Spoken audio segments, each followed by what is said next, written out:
Pag-usapan naman natin sa video na to guys, no, kung ano nga ba ang mangyayari sa atin pagkatapos nating mamatay, no? Kasi sa ayaw at sa gusto natin, doon talaga ang punta natin, no? Darating talaga sa atin yung oras natin na tayo ay mamamatay talaga tayong lahat, no? Kasi yun ang nakatakda para sa atin, no? Pero bago pa man mangyari yun, no, alamin na natin kung ano ang mangyayari sa atin pagkatapos nating mamatay, no? So, base sa pag-aaral ko, kapag namatay na yung physical body natin, no, yung espiritu at yung kaluluwa natin ay hihiwalay na sa katawan natin. So, meaning, mawawala na tayo ng malay, no?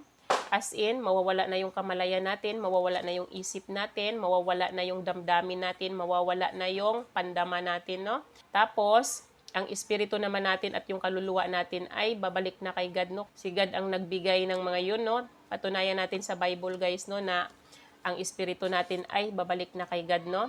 Sabi dito sa Ecclesiastes chapter 12 verse 7, "Then shall the dust return to the earth as it was, and the spirit shall return to God who gave it," 'di ba?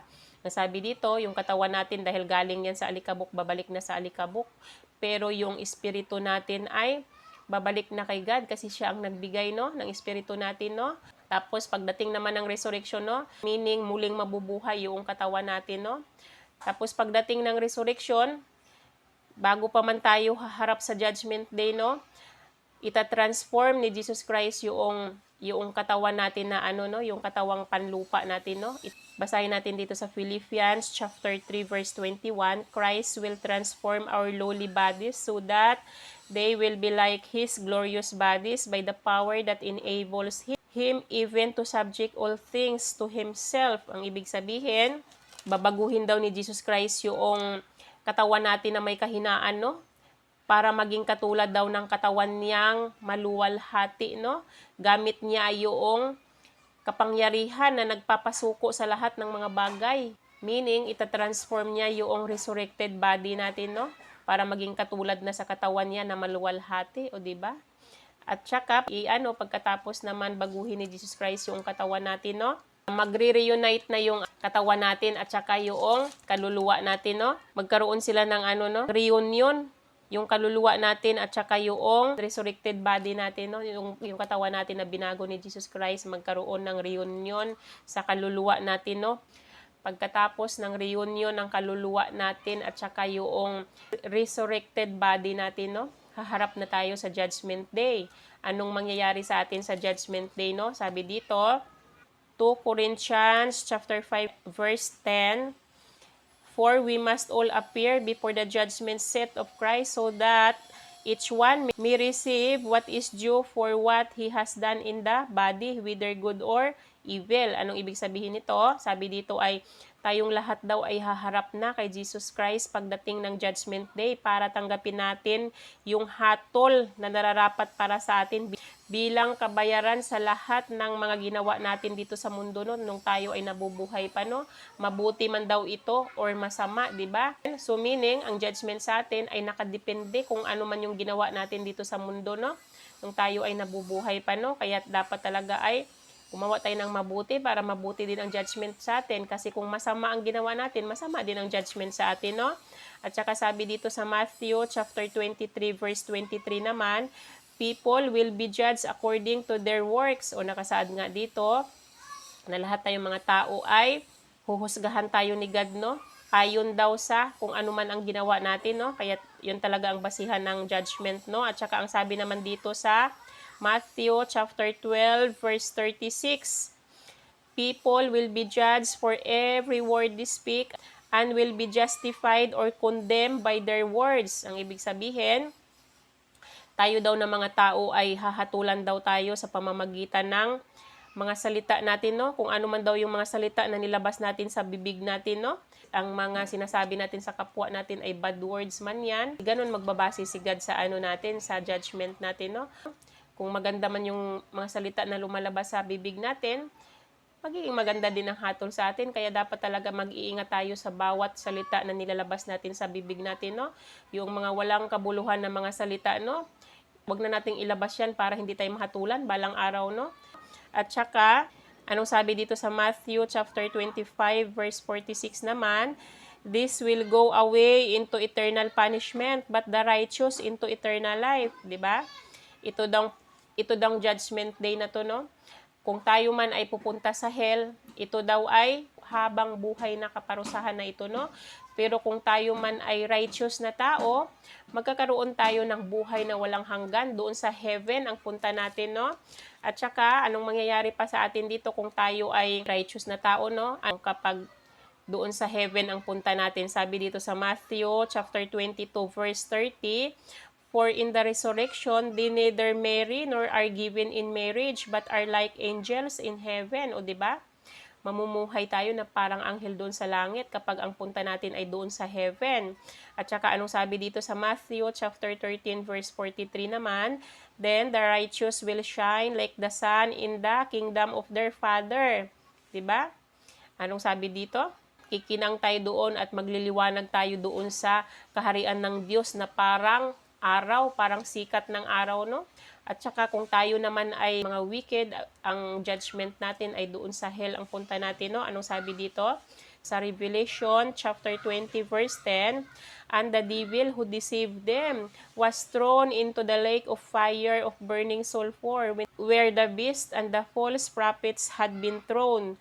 They will be tormented day and night forever and ever." Ang nakasaad dito, si Satan daw, at saka yung mga beast, yung halimaw, at saka yung mga antichrist, yung false prophet, no?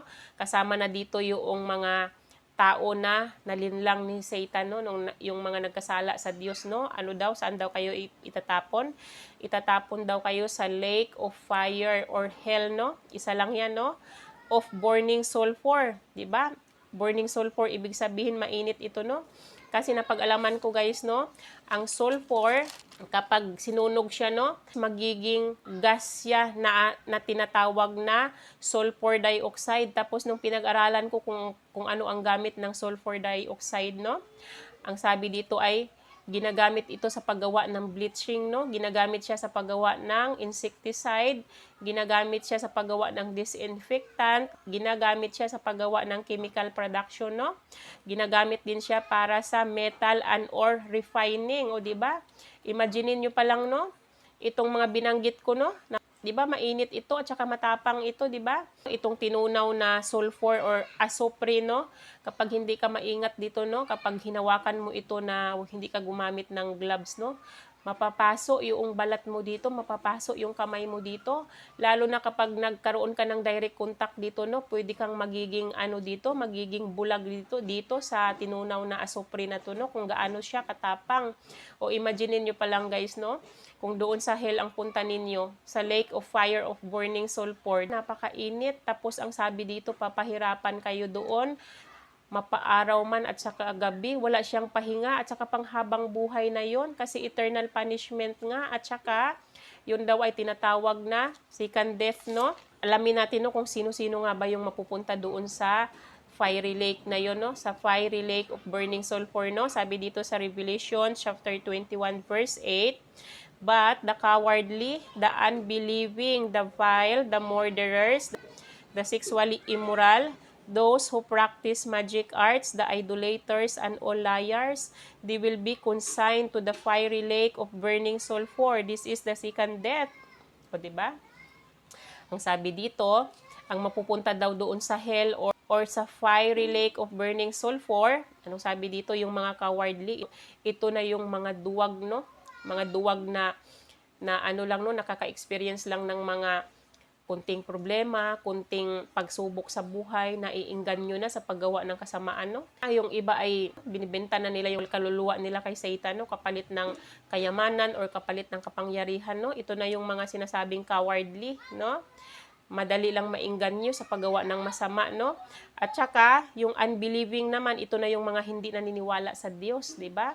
At saka yung the vile, yung mga gumagawa ng kasuklam-suklam na bagay, katulad noong mga no? Yung mga hindi lumalaban ng patas, mga scammer na yan, mga fraudster na yan, mga swindler. Ito na yon, yung mga gumagawa ng mga kasuklam-suklam na bagay, no? At saka, kasama din yung mga murderers, yung mga mamamatay tao, sexually immoral, o di ba? Kabilang sa sexually immoral yung mga nakikiapid, di ba? Yung mga nangangabit, yung mga nakikipag-sex na hindi pa kasal, yung mga nagmamasturbate, yung mga gumagawa ng mga kamahahalay na mga gawain, or yung mga nagnanasa sa laman. At saka, anong sabi dito? Those who practice magic arts, ito na yung gumagamit ng spells, gumagamit ng witchcraft, 'di ba? Gumagamit ng mga black magic, ito na 'yon. Tapos sabi dito, the idolaters, yung mga sumasamba sa Diyos-Diyusan, no? Sumasamba sa mga bagay na likha ng tao, or sumasamba sa mga tao na mga kilala, sa mga sikat na tao, no? Mga celebrity halimbawa, no? Sumasamba kayo sa mga kapwa nyo lang tao, no? Sumasamba sa mga Diyos-Diyusan sa mundong ito, no? At saka, all liars, lahat ng mga sinungaling, no? Kasama na dito yung mga naninira ng puri, yung mga chismosa, yung mga judgmental, yung kasama na dito sa liars na to, no? They will be consigned to the fiery lake of burning sulfur. Ibig sabihin, ipapadala kayo doon sa hell ang punta nyo, no? Ito daw yung tinatawag na second death, habang buhay na pahirap, walang pahinga, mapaaraw man at saka gabi, at saka ito ay panghabang buhay na parusa. Wala nang bawian ito. Kaya bago pa man darating yung judgment day, no, sana makapag-isip na tayo na magsisi sa lahat ng mga kasalanan natin, no, habang hindi pa huli ang lahat.